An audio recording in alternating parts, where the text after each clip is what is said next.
Àjíkì Yétúndé Ṣóńgbó ojúmọ́ rẹ ló mọ́ ẹ̀.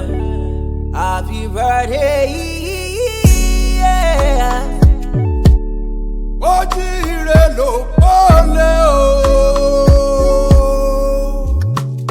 Abèrè mọ́jú jíire ní sàrẹ̀. Yétúndé o, aló màmá jíire àbùsẹ̀bùsẹ̀.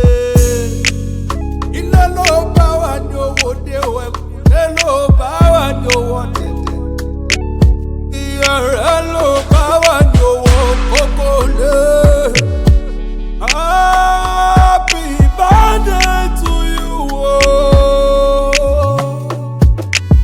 Àjíkì o, olórin láàfin Àjíkì Emmanuel Esquit dikọ̀ gbéra ńlẹ̀ o ìdí o. Ìyá Elizabeth, ìyá Alex, ìyá Rita, màmá David o.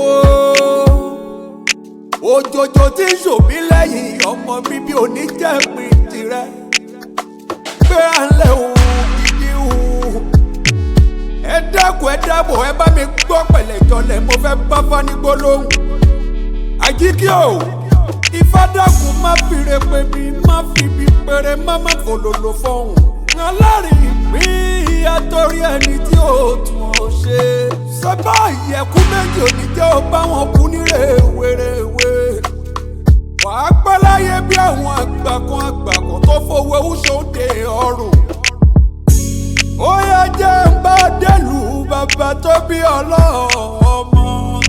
Àkúrẹ́ sọ́bà yìí lọ́mọ Àkúrẹ́ Oloyemekun. Ọmọ amúdẹ̀sílẹ̀ mọ́gùn ẹnu tún ní ṣe.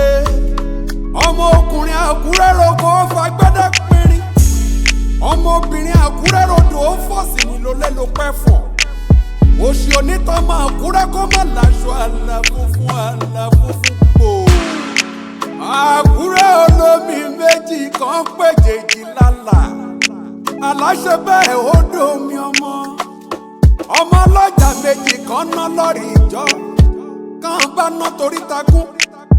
Àná mèsì àná yè nílé àwọn bàbá tó bí ọlọ́mọ gọ́gọ́gọ́. Sọ́bà ulẹ̀ Àkúrẹ́ ní ìsìnkàn Àkúrẹ́ ní ọ̀ṣìnlẹ̀ ṣẹ́bà Àkúrẹ́ gọ́gọ́ ní ṣe. Owó dé Àjàdégbọ́lá ṣe bá Àkúrẹ́ gọ́gọ́ ní. Àràkálẹ̀ ìsọlọ̀ òjìjí gògó bá Àkúrẹ́ gọ́gọ́ ní. Dákun dábọ̀ gbéra ńlẹ̀ o dìde o. Àwọn ìgbóluwàsùn orúgbó lọ pínrín. Ọyọ́ ẹ̀nìjùlúwàsùn oore nìjùlọ pèsà. Kètèkètè èpè kan ṣẹlẹ̀ ọ èpè mọ̀ ti di tọ́ ọmọ rìn o. Yétúndé mi o.